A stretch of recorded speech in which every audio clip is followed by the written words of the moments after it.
Husky Nation couldn't be more excited for the 2020 season opener as the Michigan Wolverines and the Washington Huskies look to rekindle a rivalry based in high-stakes Rose Bowl and out-of-conference matchups. These two powerhouse programs have been linked together since the 50s and are both tied second and tied third for most Rose Bowl wins and most Rose Bowl appearances. But as we approach the end of a rare decade where neither team has won a Rose Bowl, the Huskies have finally ended a recruiting drought that may help them get over the hump.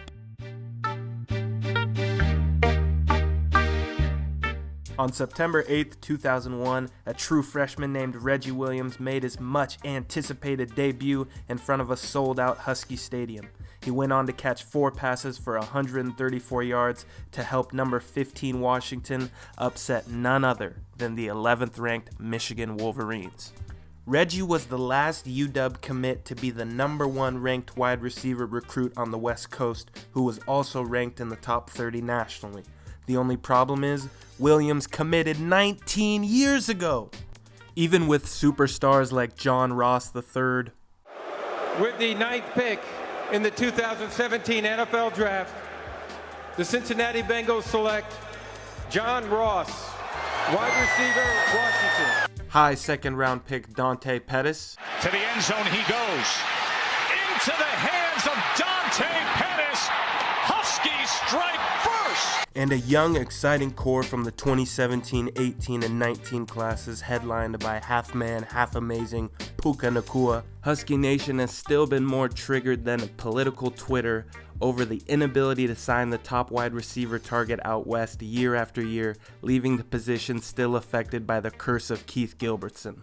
I'm about getting triggered. 2018 in particular seemed like a breaking point as Dog fans painfully watched 6'4", 230-pound near 2016 signee N'Keal Harry dominate on his way to becoming a first-round pick for the Super Bowl champion New England Patriots. I've never been triggered so much in my life. Just when it seemed like it couldn't get any worse, the best wide receiver in the country, Joe Nagata, who lived in Washington's NorCal recruiting footprint, decided to team up with his doppelganger Justin Ross to form a Reggie Williams tribute cover band for the national champion Clemson Tigers, despite being the brother of current Washington stud linebacker Ariel Nagata.